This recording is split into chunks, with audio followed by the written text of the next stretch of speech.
So George, is it true that you appeared in Star Wars? That is actually true, Luke. I played a number of different droids in both The Last Jedi and A Solo Story, and believe it or not, my personal assistant and trainer was actually Anthony Daniels, Mr. C-3PO himself. But that aside, you actually worked on Batman with Heath Ledger. It is true, George. I often work in front and behind the camera. And so far as I know, you are actually in an upcoming Netflix show that's extremely popular. Whoa, George, it is true, but I'm actually not really allowed to talk about that. Oh, all right. But George, talking of films, is it actually true that you're an award-winning filmmaker? Your film's placed at both BAFTA and the BFI. One of my proudest achievements, I suppose. But forget about that for a sec, because you are ranked the #1 Weller hair model in the world. Well, George, it's true. Have you seen my hair, bro? But forget that, you mentioned that you wrote a book, and I know that you've written more. I've actually got 3 books available on Amazon with more to come. But forget all of that, because you are actually an extremely unique guided meditation healing expert, and I've even heard many accolades from many individuals whom you have transformed to bring them into a much happier, more content state of mind. Yeah, George, it's true. This is all true, but forget all that. We have to get on with the show. Because one thing that is so abundantly relevant, and you see it all the time, is I read a beautiful quote that's relevant to this. It really, it almost shook me up. I thought it was so beautiful. And it's more powerful if you read it than if I say it, right? But because it just, sometimes things get into your brain when you read them versus when you hear them. Words are magic. What it said is, it said, as a child, you don't realise that you're also watching your parents growing up. Isn't that good? That's, wow. It's amazing, isn't it? I love that. That was a little bit of a slap, like a beautiful slap, like Yeah. a strong slap, but a nice slap. As a child, you don't realise that you're also watching your parents growing up. Wow. One reason I think it's so relevant is because... Tip my hat to that quote.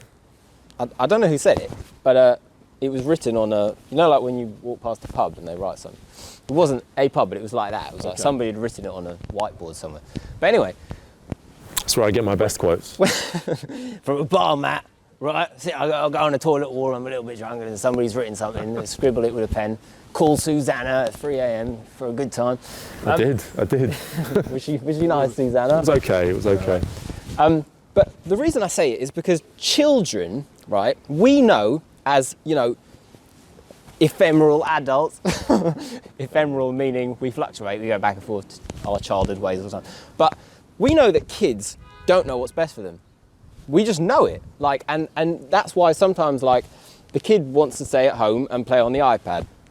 And you say to the kid, come out, we're going to go to the playground, and they don't want to go.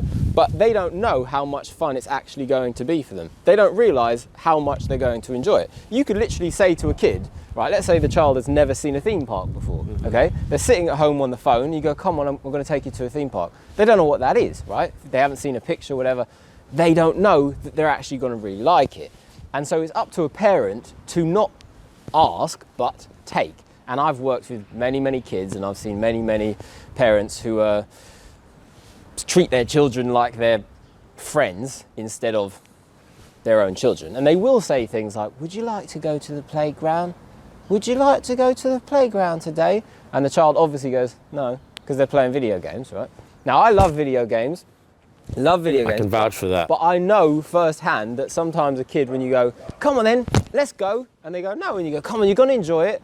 And they get there, and sure enough they do, and they have a great time, and they run around, and they use up their energy, and they meet friends, and they play in the sandpits, and they have a great time. But it's up to you to say, I know what's best for you, right? You don't have to say it in those words, but you go, I know what's best for you, so you take them out. And the thing is as adults, you sometimes don't have somebody to do that for you. Sometimes you're like, oh, I feel fucking terrible. And you have to basically parent yourself and be like, I know I fucking feel terrible. And you have to kick yourself up the arse and go, no, I'm going to go out there and stop feeling that way. It's there's nuances, right? I'm not saying life has to be, oh, you always have to be up here. No, obviously not, right? And boredom and things like that, it's a whole other topic. Sure. I was thinking of doing a whole video about boredom. Because boredom is actually a survival instinct to actually learn new things. And create, yeah. So sometimes it's good to feel bad because it's a way to actually Go. Get those creative juices flowing in that space of inertia.